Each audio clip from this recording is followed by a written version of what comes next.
Okay, so I'd like to welcome everyone to our panel called the Australian Indigenous Psychologists Association, A Passion to Succeed. I'll refer to our acronym as AIPA from here on in though.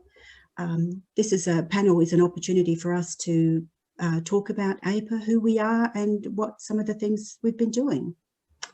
But before I begin, I'd just like to acknowledge that the conference was organised by the Victorian University, which is located on the traditional lands of the Bunurong, Wadawurrung and Wurundjeri people. I'm not sure if I've pronounced them all correctly. They're all part of the Kulin Nation. So our panel wishes to acknowledge the elders past, present and emerging of this area, as well as elders and community from other traditional language groups around Australia and the Torres Strait, as well as overseas, given that this is a virtual conference. With me on the panel, I have 5 other members, AIPA directors. I'm Dr. Yvonne Clarke, and I'm one of the co-facilitators. We've also got Miss Tanya Hervonen, who's also a co-facilitator. Our panel members are Peter Smith, Mr. Peter Smith, Ms. Leda Barnett, Dr. Carmen Cabillo, and Dr. Paul Gray. I almost forgot one, sorry, because I can't see on the screen. So after I provide a brief overview of AIPA, we'll introduce ourselves a little bit more and give you some information about the work that we're doing. So after the panel questions, which Tanya will ask, we'll leave about 5 to 10 minutes for questions at the end. So you just know that there's a chat button that you can write questions on. So in terms of a brief overview, we met as a collective in 2008, March 2008. We were involved in another project that was talking about disparities of social emotional wellbeing and mental health. And it was during this meeting that we decided as a group to form AIPA. And then AIPA was formally launched at the APS conference in Hobart that year in September 2008. And for many years, we were auspiced under the APS, the Australian Psychological Society.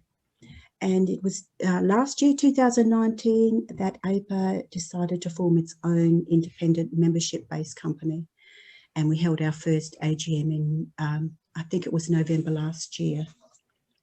But we'll talk a bit more about that after one of the panel members maybe. Our figures, some old figures that I have from last year anyway, December 2018, indicated that there were about 218 Indigenous psychologists around Australia that were registered with AIPA. And given that we represent 0.6 of the large group of psychologists, we're well below our population parity of 3.3%.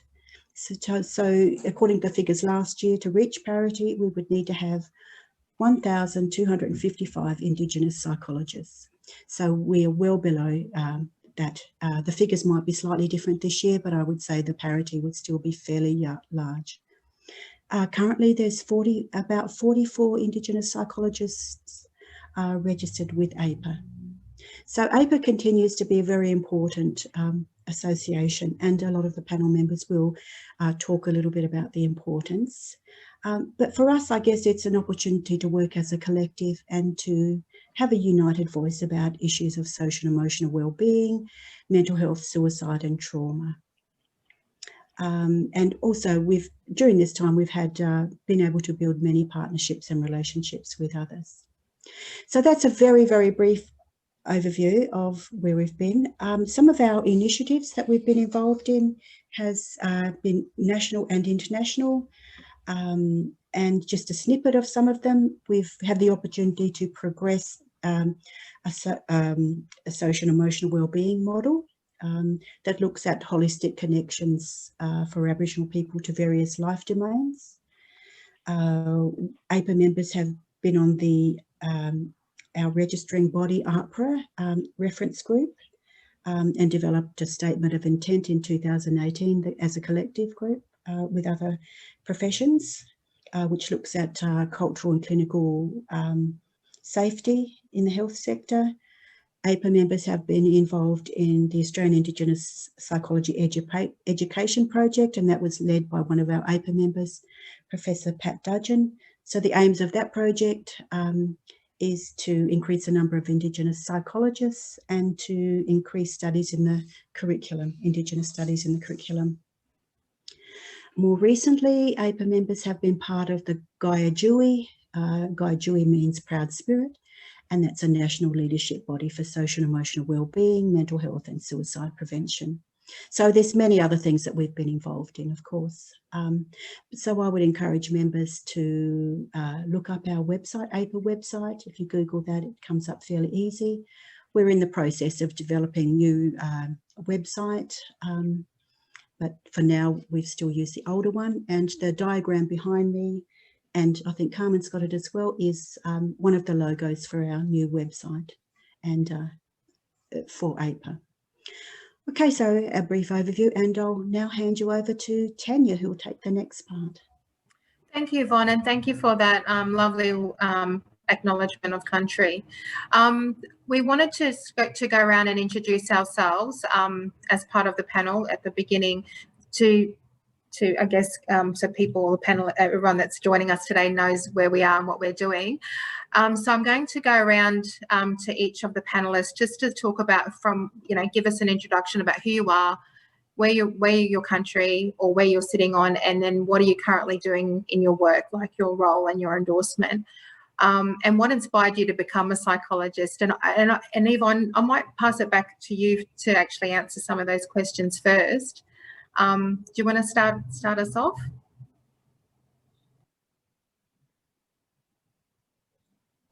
You're on mute, Yvonne. Oh, okay, I'm here in Adelaide. I'm sitting on Kaurna country. My mob are Gugutha Warringu, which is sort of desert west coast of South Australia. I'm a clinical psychologist. I registered in about after 20 years, 22 years, 1996, 97. I was one of the first, I was the first Aboriginal psychologist in South Australia at the time. So that was part of my being inspired, that there was just no other Aboriginal psychologists here. There were so many gaps in mental health and all the social emotional wellbeing, all those areas. And I just felt that I needed to be one. So that's what inspired me. Thank you, Yvonne. And I'm in research now. Yeah. Okay. Thank you, Yvonne.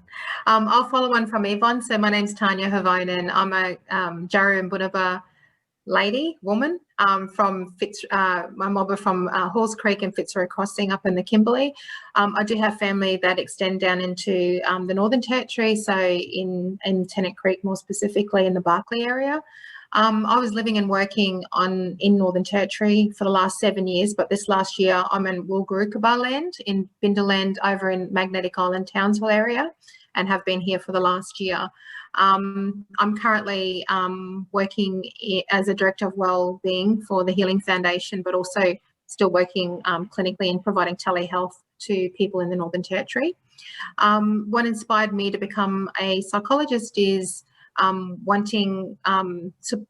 knowing that there was a gap in supports and services that were culturally appropriate, particularly in remote areas for Aboriginal and Torres Strait Islander people.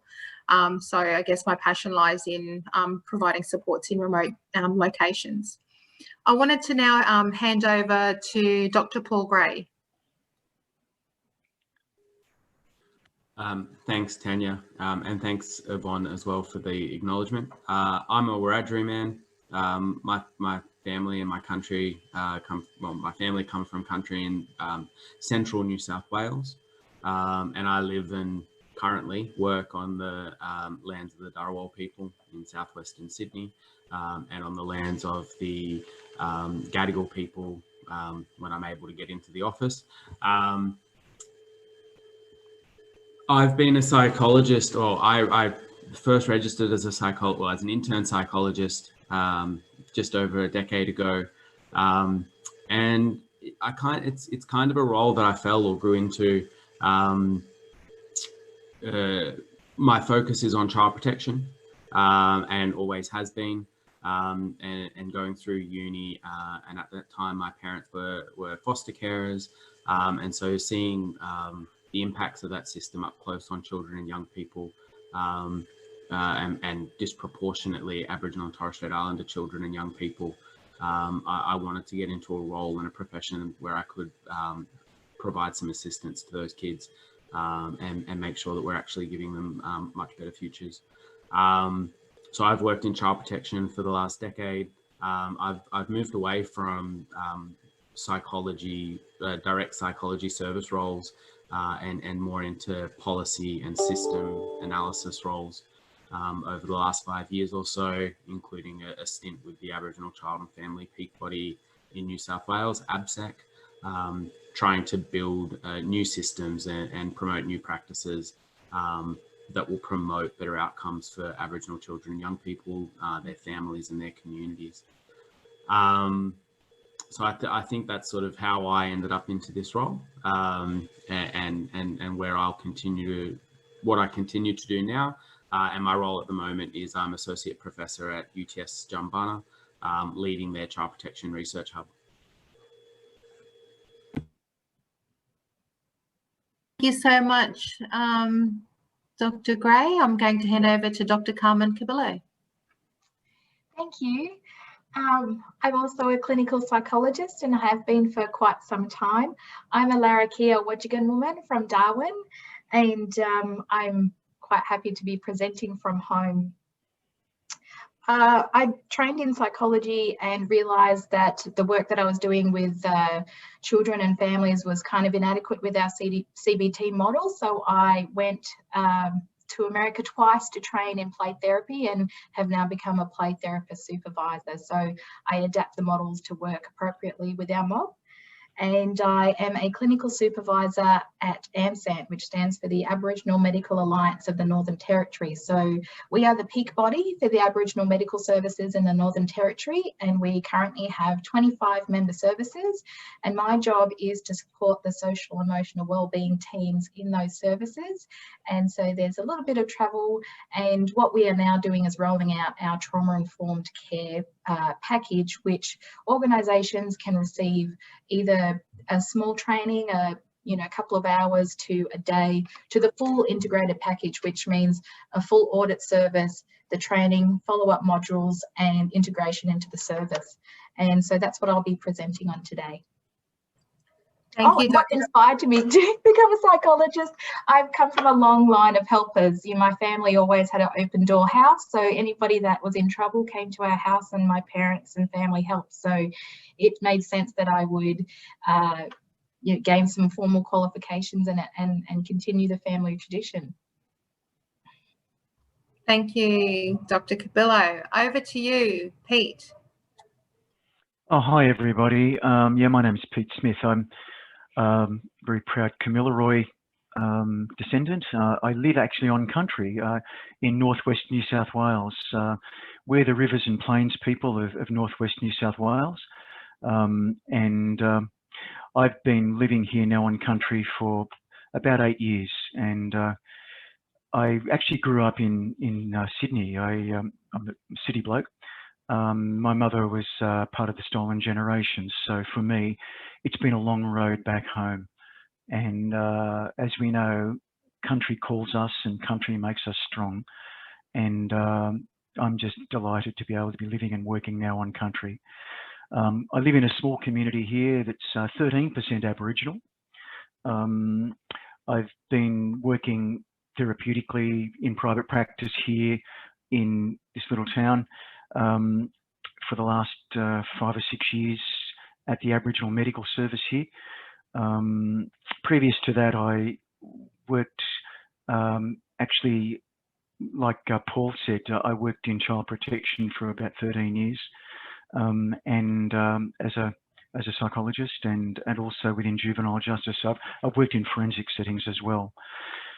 Why did I want to be a psychologist? From way back in my early working life, I worked around hospitals in pastoral care teams, and I could see that there was a need for people. People needed to talk, and I love to listen to people's stories, and I think that drew me, and I think I wanted to be a psychologist for that reason. And Also, I think too, because of stolen generations perspective, I understand the confusion of identity for a lot of our people too, and how it can be quite a struggle to find your way back again. And I want to be able to help people to do that. My few minutes in presentation later this morning is going to be about my research and my work, which has been in cultural competence, doing and conducting cultural competence workshops on behalf of AIPA for about the last 10 years. And my PhD, which I commenced this year at the University of New England here in Armidale, is going to be on cultural responsiveness, looking at this movement forward now from cultural competence to cultural responsiveness. Thank you, Pete. Over to you, Leda. Hi, my name's Leda Barnett. I would love to be able to tell you who my people are, but we don't know. My grandmother was taken from her family in Camberwell. This was in the early 1900s, and sent to the Karama orphanage in Townsville. So she was taken from her family, brought up, given domestic training, which was often the case back then. And that was her career trajectory, which was to be a domestic. I am living and working on Yagara country. So I'm here at Mount Gravatt East in Brisbane. I started my journey in psychology. Actually, I kind of fell into it. I started at uni about 20 years ago doing an education degree. And in my first semester of my education degree, I did a subject called educational psychology.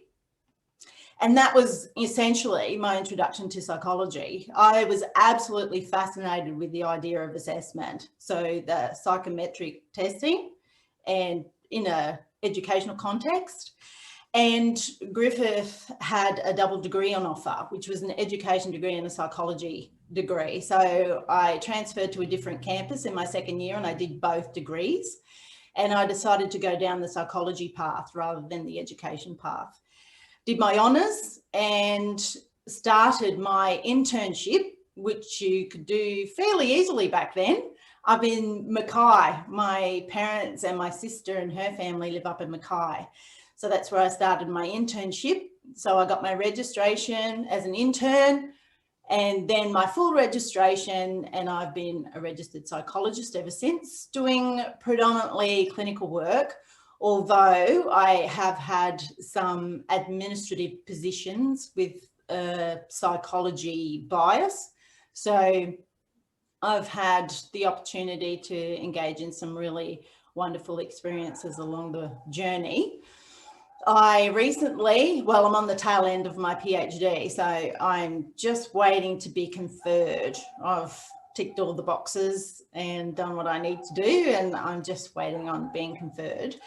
And my PhD was on the development of a multidimensional model around suicidal ideation and suicide-related behaviour in the first Australian community up in Mackay.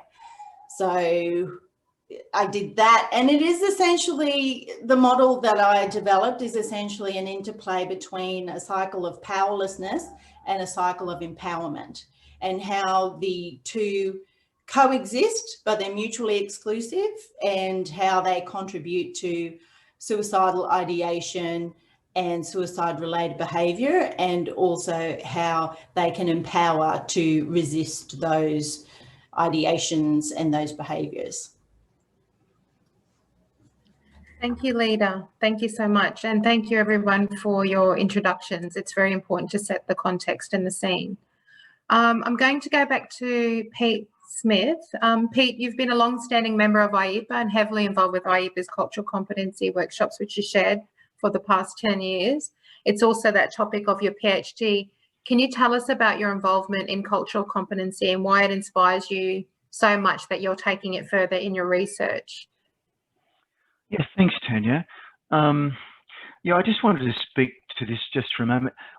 I'd just like to preface my remarks as I get started with a little story. You know, we love to tell stories, don't we? And we love to listen to people's narrative and stories. This is something that actually happened to me, and fairly recently, actually, just the beginning of the year. And as you probably would be aware, those of you who are participating in today's presentation, AIPA gets a lot of inquiries from people, and Tanya, who we've just met this morning, Tanya fields a lot of those inquiries, and there are masses of them from people asking for help, Aboriginal and Torres Strait Islander people asking for assistance. And I received a request earlier this year from someone who wanted to speak to an Aboriginal psychologist. And as we know, as therapists ourselves, all of you, and people working in psychology, sometimes when you make that phone call, you never quite know what's going to be on the end of that phone. I rang this woman, and I explained to her who I was and where I was from, and she immediately burst into tears. And she said, you know, thank you for ringing. I wanted to talk to you about my son, who has been diagnosed with psychosis, and he's been prescribed Risperdal, as we know, as an antipsychotic medication. And she said that I'd spoken to the psychiatrist who listened, well, kind of listened, and she said that he's becoming more manic, more depressed, more anxious, socially withdrawn. The response that she got when she explained that was, we need to up his dose of Risperdal. The woman then said to the psychiatrist, you are not listening to me. And that's really at the heart of what I wanted to talk to you about this morning. When she remonstrated with him further, she said, I would like to talk to an Aboriginal psychologist. And she said, you know, someone from our own culture. He then said, I have a culture too, and what you are asking for is not necessary. Now, when that woman got that response, she heard an echo among our people that goes back 200 years and more. It's an echo that says that culture is unimportant, that one size fits all, and we know what's best for you. And so for her, she had been basically set aside, minimized. And I just wanted to use that story because it really kind of typifies what we're about and what my research is about. And what I wanted to talk to you about this morning is just a little bit about research with Indigenous people. I'm learning as I go. I'm a newbie on the road with my PhD. I only received confirmation this week, actually. The thing that we need to understand is that in our work as researchers, and all of us on the panel here are researchers and have contributed to peer-reviewed journal articles. And it's about decolonizing, as we call it, decolonizing our discipline, and also decolonizing our literature, our professional literature. I read something the other day that really jumped out at me. I've been doing a lot of reading lately. But what I read the other day from an Indigenous researcher really spoke to me, and it said that data is power, and whoever has the data has the power. And we have had among our people more than 200 years of anthropologists and archaeologists and psychologists and all sorts of other ologists looking at us and prodding and poking at us and measuring us and assessing us, and sometimes just going away and doing their own research to no benefit of the local people. Sometimes judging, using sometimes those measurements often against what I would call rather suspect Eurocentric benchmarks, to then say that, you know, these people are inferior or these people are backward. So that's really how data is power. And we as researchers have really got to be so careful about how we use our data. Decolonising psychology is really about doing research with, by and for Indigenous people. When I got started in my PhD this year, I went along to a local elder and I sat down with him and I said, "Uncle, this is what I'm doing. This is why I'm doing it. And this is how it's going to benefit, I believe, our people." And without his permission, I could not progress any further. And I would culturally not be, it would not have been culturally appropriate for me to do so.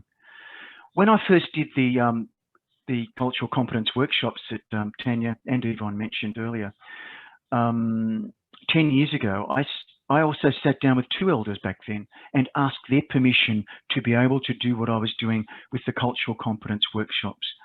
And what I'm researching now in these works, in cultural responsivity, is how we can now decolonize what we are doing, how we can now walk with each other, researching with, by and for Indigenous people. What's that going to mean? Okay, I'm a Kamilaroi guy living on Kamilaroi country, but I'm going to be researching our people. I'm also going to be seeking the assistance of local social and emotional well-being counsellors as my co-researchers, helping me to gather data. These people are known in the community. Like I said, I'm a bit of a blow-in. I came here 8 years ago. So we've got to ensure that our people understand that what is going to be asked of them is going to be able to benefit them. And when you think about it, there's been a lot of fear, a lot of concern about how data gets used. And as many of you would understand, in the past, that data has not always been used to the advantage or for the use of Indigenous people. It's been used to judge us. It's been used to remove our kids. It's been used to somehow put us in some sort of position of inferiority. And I know it's not a pretty picture, but I just put it out there to all of you who are here today that when researching people, just be aware that it becomes collaborative. What I'm reading in the literature is that if we're going to be culturally responsive, cultural responsivity is about collaboration. It's about walking with people. It's about understanding where they're coming from. And it's about allowing them to tell their stories. Okay. So I think that's really all I want to say, just to remind us today that the data is power, just as knowledge is power, and how we use that data is so important, and that it be for the betterment of our communities and for our people. All of us here on the panel, we are doing what we are doing because we're doing it for our people. We are a collectivist society, and we're very conscious that what we do is we're doing it for so many others. And, you know, we stand on the shoulders of many wonderful people that have gone before us. So that's probably all I want to say. I don't want to take up too much time, but I just want to make that emphasis about how we use our research and using it appropriately and collaboratively. Thank you. Thank you, Pete, and we really appreciate your, you know, when you were talking about we are standing on the shoulders of our ancestors, and there's a legacy that we will be leaving around behind with the work that we do, and engaging with work that is meaningful and have outcomes for people on the ground is what I'm also hearing from what you just shared. So thank you, Pete. I just wanted to hand over to Leda. Leda, you joined as an AIPA director last year, bringing a great deal of experience in the work that you're doing. You talked about your PhD, particularly in the areas of suicide and suicide ideation. You also scheduled to write a chapter on the topic of suicide for the internationally collaborative Indigenous psychology book. Can you provide further comment on top of when you introduced yourself about those overlapping areas of passion, study and work, and then that work in a little bit more detail, if you could? Sure. In my introduction, when I mentioned that I started my internship up in Mackay, I spent a number of years there. And it so happened that during my internship that there was a cluster of deaths by suicide that included disproportionately a number of First Australian youth. Being one of two First Australian psychologists at the time there in Mackay, I not only wanted to participate in the community's response to those deaths by suicide, but it was an expectation of me as a psychologist, and I was happy for that. So I participated in the community's response to what was happening with their young people at the time. As an intern, I found it really overwhelming, and I quickly learnt how to do assessments, risk assessments, and develop safety plans and what have you, and I was competent in doing that. I wasn't satisfied though in what I was doing in that clinical space, in the context of counselling one-on-one with young people. And I felt a lot of satisfaction in working in the community, and it made sense to me, given a lot of these young people had more engaging relationships with people in the community than they did with me as a psychologist working for child and youth mental health at that time. And over the years, while I've developed those clinical skills, I've still been really unsure about how to participate in a community context in relation to preventing deaths by suicide. I, as a psychologist, am not only a community member, but as a psychologist, I'm kind of removed from a lot of the people who are at risk and at their time of risk, because it's all happening in community. So the opportunity to work on a research project around that time about preventing suicide came up, and I grabbed onto that opportunity with both hands and did what I could in relation to that. So for my PhD, what I did was revisit that data. During those interviews, and it was all qualitative data, I might add. So during those interviews, a lot of community people shared with me their experiences of suicidal ideation or having engaged in suicide-related behaviour. And in the literature, there's a lot about the social determinants of deaths by suicide and a lot about social emotional well-being. I wasn't sure what was happening in the community though, because there's only a few research papers about what's happening in community and communities' responses to people in community dying by suicide. So I spoke with some of the elders and some of the traditional owners, and I, early on in the piece, developed a critical reference group.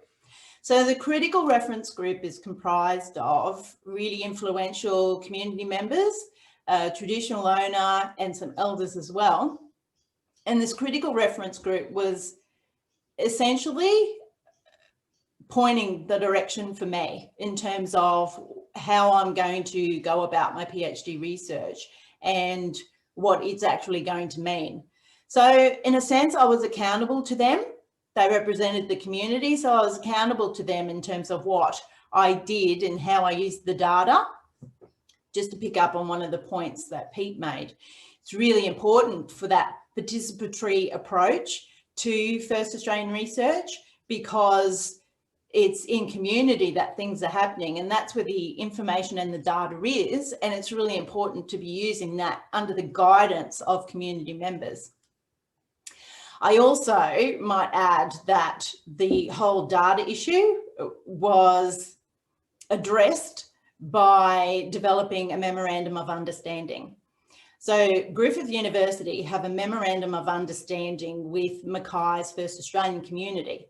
And in that memorandum of understanding, it clearly outlines who owns the data, which is a community, and what's to be done with the data, and any products from that data need to actually go through the critical reference group before it's published. So when I say products, I mean any other research projects, any journal articles, any book chapters or what have you, all need to be approved by the critical reference group if it has its genesis in that initial data that I collated all those years ago. So that addresses one of the really important points that Pete made about data and data ownership and using the data correctly. So what I did as part of my PhD was go back to those experiences that the participants shared with me of their suicidal ideation and their suicide-related behaviour. Now, because of the relationship that I had with some of those participants, they felt free to go into a fair bit of detail, and without breaching any confidentiality and ensuring that identities are protected, I went about doing the data analysis and reporting on the data in the form of this PhD. I hadn't come across much in literature that actually analyses personal experience of suicidal ideation or suicide-related behaviour. So for me as a clinician, this PhD has been really helpful for me to get my head around suicidal ideation and suicide-related behaviour in the lead up to a death by suicide, what's happening in the community context, and what the community want and can do to prevent suicidal ideation and suicide-related behaviour that can potentially be fatal. So that's the context of my PhD, and what underlies the model that I developed in the end. And I still have to go through the critical reference group to approve this chapter in the textbook in accordance with the Memorandum of Understanding. So that's that data ownership and that data sovereignty is a really important part of my research project, and a really important part of the relationship that Mackay's First Australian community has with Griffith University. So I can't really give much about the chapter. All I can really tell you is that it'll be coming from my PhD in some form. So it's on the way, yes. Thank you, Leda. And there's a theme there, running theme is about working with community, also respecting those voices and you know, being able to, you know, that data sovereignty and intellectual property and cultural property and what we do with this information. So it's just really heartening to hear the work that you're doing, Leda and Pete. So thank you so much. I'm going to move over to Dr. Carmen Cabillo to talk about, you know, Carmen comes with a wealth of experience, and again, she alluded to some of that work that she's doing in community. And there we go. I'm going to stop talking because she's got up a presentation.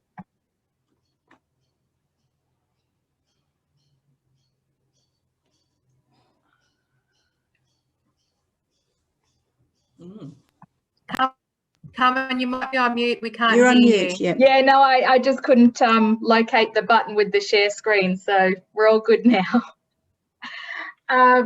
I just want to echo some of the points that we've been making, and that's gathering our own data. It's really, really important. Data has been gathered on us for a really long time, and the interpretation has been off, and the presentation of the results have not echoed you know, genuine partnership or genuine belief and growth in our people and to heal our people. And so it's really important that we start gathering the data and we start publishing and we start getting our PhDs to be able to really accurately communicate our culture and share this vision for what we'd like to achieve in the future together. Part of what I do at AMSANT is to provide trauma-informed training for our member services and other organisations. Trauma-informed care is a really new area within Australia. It's brought over from Canada, and it was developed by various people, and we have now, our Damogara team is developing our own brand of trauma-informed care. It's traditionally known as a strength-based approach, and it's based on the knowledge of the impact of trauma, and it's aimed at ensuring environments and services are welcoming and engaging for both clients and staff, because we believe that if you cannot find safety within yourself and be a safe person, you can't provide safety for others. And what we find during our training is that very quickly, the people that we're providing training to, which may include doctors and nurses, HR teams, they're all really struggling with systemic oppression within the organisation, and they include Aboriginal and non-Aboriginal people, and so they feel unsafe within their jobs. So then becomes a very difficult environment to provide care and safety for our clients, which in our Aboriginal medical services are all Aboriginal and Torres Strait Islander people. So it's an area that is not addressed in training programs, and that's the significance of this work. There isn't a unit on trauma-informed care in medical programs, in social work programs, and, you know, something that's dear to us in psychology programs. AIPA's tried over the years to form really strong relationships with governing bodies to ensure that cultural competency is a core component of our education programs, our training programs, and is a priority for practicing psychologists. And so this work is really important to be driven by community and to be supported by partnerships between Aboriginal and non-Aboriginal organisations. So this research that I'm briefly going to talk about is our feasibility study with Congress in Central Australia. And I want to acknowledge the Aranda people. We work closely with Aranda elders to approve all of our content. We sit down and work on translations into language, but also translation for appropriateness. For example, we have this Damulgara story. Damulgara is the Larrakia word for heart, and we believe that trauma-informed practice comes from the heart. And this was done on Larrakia country. However, we've had to do some translation for Desert Mob because it's slightly different, and we want to acknowledge the diversity and celebrate the diversity within our people. And so this tree story, which depicts a client's journey through services, and make sure it's appropriate for everybody listening, no matter what country you are on. These are our principles of our training. They are not numbered because we believe that there's no, I guess, rule book to trauma-informed care, that it's all about relationship and safety within relationship. So there's no step-by-step, there's no principle 1, principle 2, principle 3. It is a way of being with another and a way of creating and maintaining safety to promote healing. So our principles include supporting relationship and building connectedness as a means to promote healing, understanding trauma and its impacts, and understanding the real trauma. I think what's missing from our education systems broadly for Australians is the real story of what happened to Aboriginal and Torres Strait Islander and South Sea Islander people in Australia. Cultural safety and understanding the dynamics of privilege and power, which can be a tricky thing to discuss. Not a lot of people feel comfortable discussing that. So our facilitators work really, really hard to provide that safety within our training so that people are free to explore those issues. We create environments in which staff, client, community members feel physically, emotionally and spiritually safe. An example was from when we trained the top end health service nurses and doctors. We had one day of training and we arrived the next day, and the lead doctor had realised that his staff wasn't even safe travelling on planes and didn't have proper duress alarms and didn't have protocols in place for safety within the room with clients for his doctors, and went on this really big spiel about how safety needs to come as a priority after one day of our training. So it was really an eye-opener for, for the medical community, that their doctors that are going out to community and servicing clients every single day were not safe. Integrating and coordinating care to holistically meet the needs of our clients and communities, and empower and support the client's control in their journey of recovery. Our training is based on the R's of trauma-informed care. we believe that in order to really engage in trauma-informed work is you have to realise that the trauma has happened. And a lot of people work in this space unwilling to unpack that. You then need to recognise the signs and symptoms of trauma to be able to have a trauma-informed response. And then you need to choose that trauma-informed response. You need to engage in a way that reduces traumatization. The original R was resist traumatization, and we didn't agree with that because there's no way that you can resist traumatization. The very things that we do, especially like Pete was saying, having to do assessments using inappropriate tools and culturally damaging tools, that's going to cause some level of traumatization. So you want to take a harm minimization approach, and you want to try and reduce the amount of traumatization you're doing to your clients and community.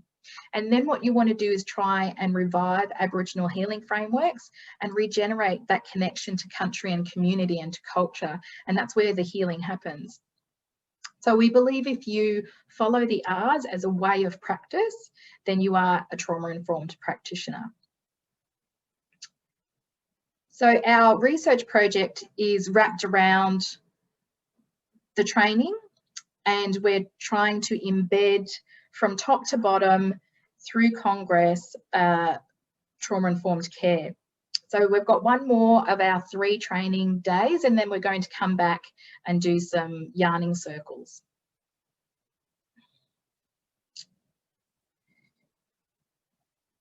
And that's it from me. Okay. Thank you, Carmen. That sounds fascinating, and I can hear and feel that there's so much more to this work that we're wanting to understand and hopefully be a part of. I'm so glad I'm here because it ticks a box for me in another part of work that I'm in, so we'll have another conversation offline. But I wanted to now hand over to Dr. Paul Gray. So Dr. Paul Gray is going to take us into the last 6 minutes of our presentation. Dr. Paul Gray is one of our chairs for the Australian Indigenous Psychologists Association, and Paul's going to share with us what is coming up for AIPA in the next stages as an independent membership-based Aboriginal corporation and what he sees for AIPA's future. Any questions, please put into the chat box. Thank you.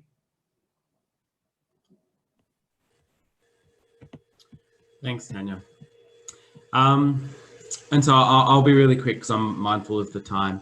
And so as we've talked about, AIPA's purpose is to represent Aboriginal and Torres Strait Islander psychologists, provide leadership regarding social and emotional well-being of Aboriginal and Torres Strait Islander peoples, and to achieve a more representative and culturally responsive profession that's able to effectively promote social and emotional well-being of our communities. So I suppose there are 2 key areas of work that we see moving forward. One is about improving the cultural responsiveness of the profession, and alongside that, promoting Indigenous psychology, or as Pete said, trying to decolonise the existing frameworks and have greater respect for Indigenous knowledges and perspectives. Pete, I think, has also touched on some of the work we've done over the last decade or so, trying to build cultural responsiveness in the profession. But it's also about building pathways for other Aboriginal and Torres Strait Islander people into psychology. As Yvonne kind of pointed to, there are more than about 200 Aboriginal and Torres Strait Islander psychologists at the moment. And while this is an important foundation, we still have a long way to go to reach parity and to meet the need in our community. And doing this requires clear strategies, enabling access to training, providing supports that are tailored to the circumstances of Aboriginal and Torres Strait Islander people who might be interested in pursuing a career in psychology, and also providing support as they move along that path, and ongoing supports when they're actually in the profession in what can be a very isolating and challenging work for our practitioners. One example of the way we've been trying to address this is going online this year, as many people have been forced to do, and providing online group supervision, an opportunity to build a network of Aboriginal psychologists who are working in different areas, in an attempt to combat those feelings of isolation, that sense of cultural tension that practitioners can feel in their work and in their workplace, and also really add value to our members in terms of meeting their CPD requirements and other things. We know too, and I suppose particularly with the Black Lives Matter movement this year, advocacy of Aboriginal and Torres Strait Islander people has continued to focus on enduring social justice issues, respect for our peoples and our culture, respect for our connection to our country, and also in addressing the enduring disparities. We've had lots of conversations here in New South Wales about over-incarceration. There's a parliamentary inquiry on that at the moment.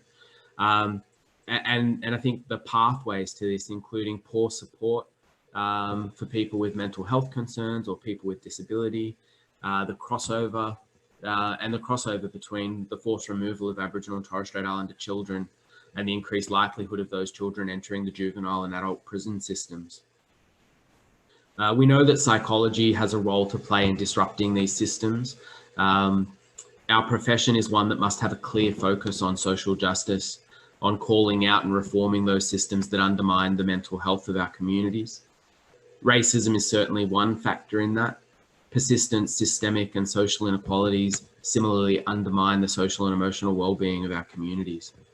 So we've been trying to work in partnership, I think, as many of the previous, as my colleagues mentioned, trying to work in partnership with sector bodies and anyone who will join us, I suppose. A few years back, there was the apology from the Australian Psychological Society. Earlier this year, there was a statement, I think, involving 6 or so key sector partners. And so we're hearing more and more voices in our profession acknowledging the role that psychology has to play, the need to challenge the cultural assumptions that are present in our profession and in our practice. And we talked a little bit about the impact of ill-fitting models, assessments, tools in the chat today. It's something that's been discussed for a while, and I think we're keen to move from this acknowledgement and turn it to real concrete action, working with our sector partners to achieve that change. It means ensuring more Indigenous voices and perspectives in our research, and respect for our knowledges, which has been touched on by numerous of my colleagues. They mentioned in particular the various ways that community and cultural perspectives uniquely shape their work. And I think the contribution of this to the profession should not be underestimated. I think that's kind of, as I say, the 2 key areas that we're looking to progress over the next few years. We know it's going to be a long road, but certainly our commitment is to continue working towards that, towards those outcomes.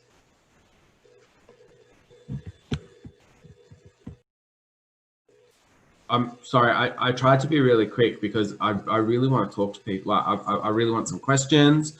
I want to hear from people. You know, keen for a conversation. I know we only have, well, okay, no. we've actually officially run out of time, but we'll see with Daniel whether or not we could have an extra minute. But I'll just thank everybody, and there's no questions so far on the chat. So thank you, everyone. These sessions are never quite long enough, and it seems like I've just started to get the ball rolling. But I want to thank you for your experience, your diversity, your passion, all those things that you've mentioned. I was going to summarise the session, and I can see there's Yvonne, you probably can keep going.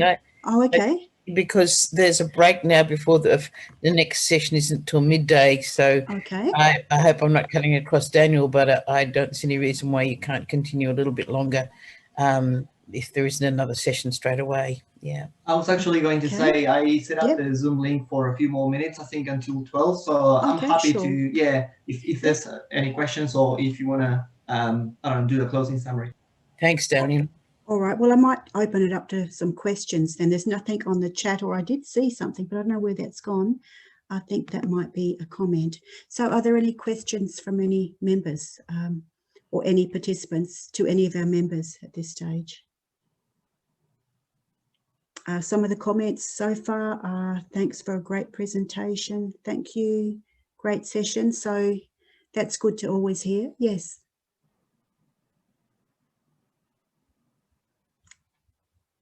Okay, any other questions? Okay, one question. As an Indigenous woman from Alaska, thank you so much. It's not a question.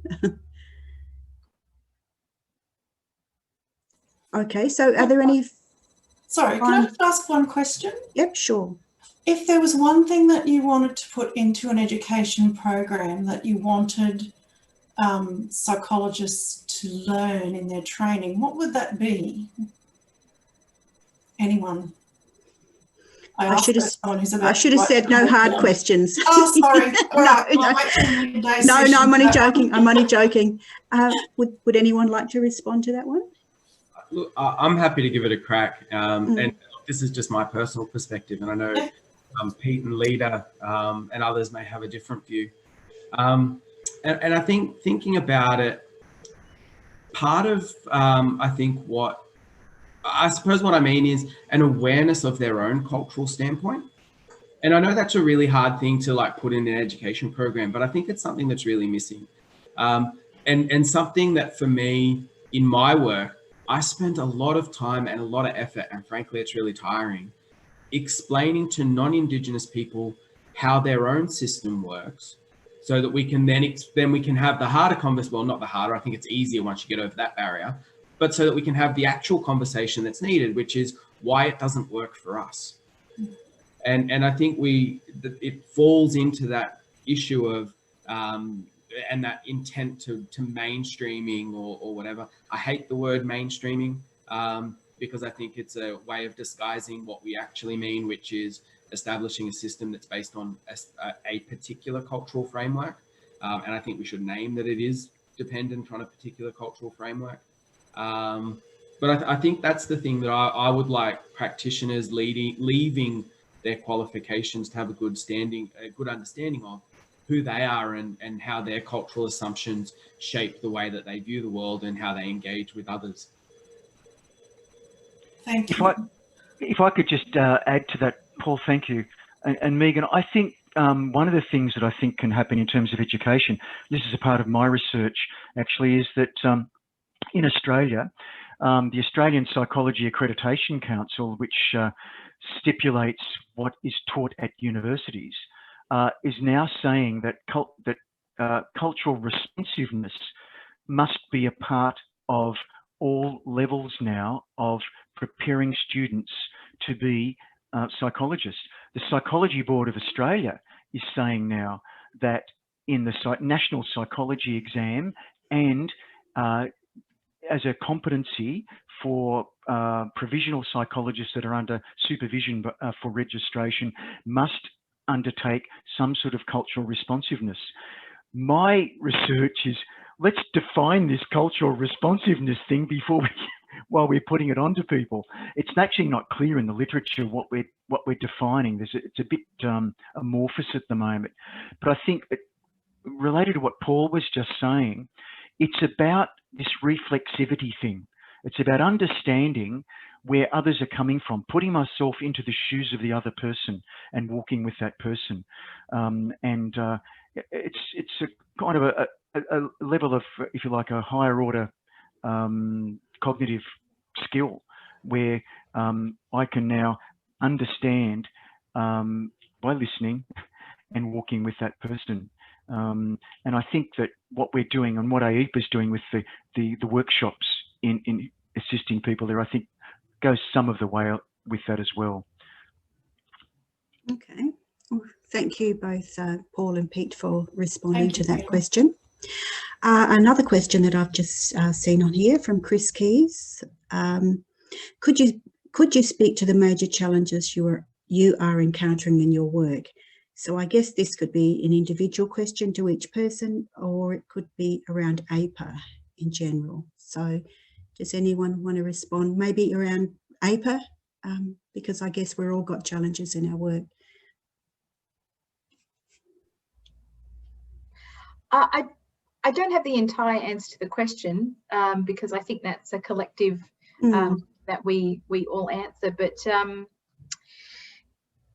it's around this notion that when we're asked as a group group to respond or to have statements about things or position statements, it's actually quite difficult to do because we recognise the diversity of who we are and where we come from, and we would never speak on behalf of another person without consent.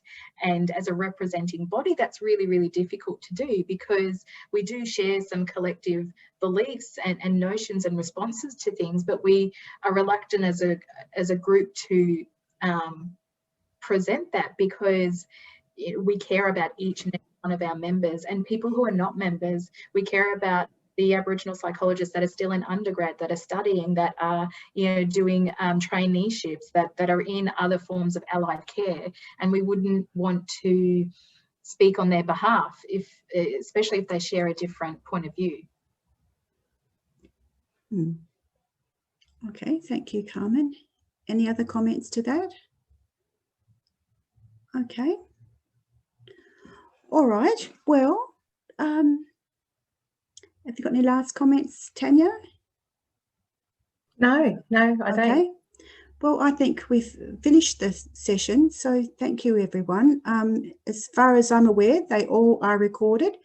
So if you want to look at our lovely faces again, it should be on the system. Is that right, Daniel? Yes, Daniel, it's being recorded in Spanish and in English, and it's going to be uploaded on the on-air platform, so it should be available for everyone. Okay. And please look up our website and contact us, or Tanya usually responds to lots of contact, but I'm sure we'll work that out as a group. Okay, well, thank you, everyone. And I don't know if I'll see you all around, but you know how the situation is around the world. But thank you again. Okay. Thank you. Thank you, everybody. Bye. Okay, bye. I guess we just press leave now. Yeah, feel free to stay for a few more minutes or leave the session whenever you feel that's what you want to do. There is one more question. There's one more question. Oh, is there one more question there? Yep, there's a late one from Jane. A late one. Okay. Yeah. Well, now that we're all fired up, everyone. Okay. This is from Jane Fitzgerald. We've heard about the Uluru Statement from the Heart at NAIDOC WIG, which continues to raise the need for Indigenous voice and agency. Do you think we get the link between voice and agency and health and mental health? Okay. Jane, sorry, do you mean do we understand it?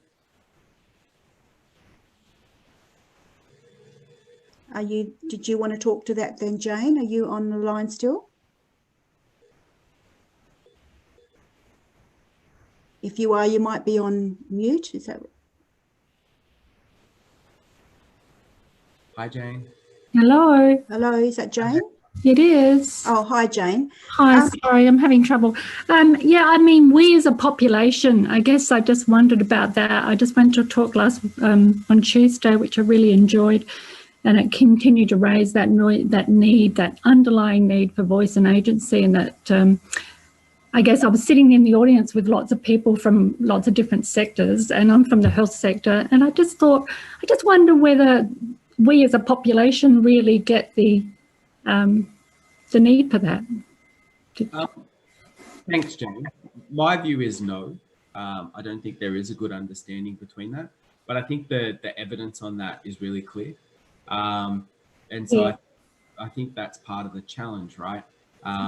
We know that there is a very clear link. And, you know, I always refer to the fantastic work that was done with First Nations communities in British Columbia by Professor Chandler and Lalonde over there, that made that really clear, looking at suicide risk in First Nations youth. So we know that link is there. And we know that when, you know, we can look at the Harvard project, for example, that looked at American Indian economic development, and they found that, you know, their sort of takeaway was, it doesn't matter what you're talking about, whether it's health outcomes or social outcomes or cultural outcomes. When communities themselves are the decision makers, they always outperform external decision makers. So we know that link is there. I don't think that link is well understood in the community though, and it's part of, I think, what the text of the Uluru Statement is trying to drive at, right? In the way that was written and the conversation that it wants to have. It's also echoed, I think, in the national agreement for closing the gap that was addressed this year, to try to have that conversation more and demonstrate that link more clearly. It's worth, can I just say that it's worth people who aren't from Australia looking up the Uluru Statement from the Heart. It won't be hard to find if you Google it. When I cried when I first heard it, and I was then felt like a kick in the guts when the Prime Minister said, oh no, we won't be doing that. And I just thought, well, if I feel that, I can't imagine how Aboriginal people must have felt, even though I know there wasn't 100% agreement on it, but it was such a huge process of coming together. Yeah, so if you don't know about it, if you're not, look it up. Thanks, Heather. Okay, thank you, Heather. Thank you. All right, if you have any further questions, Dr. Camilla has put our AIPA email, aipa@psychology.org.au. Okay, so it looks like no more questions. So this time I think we'll leave. So I'll thank you all again and see you around.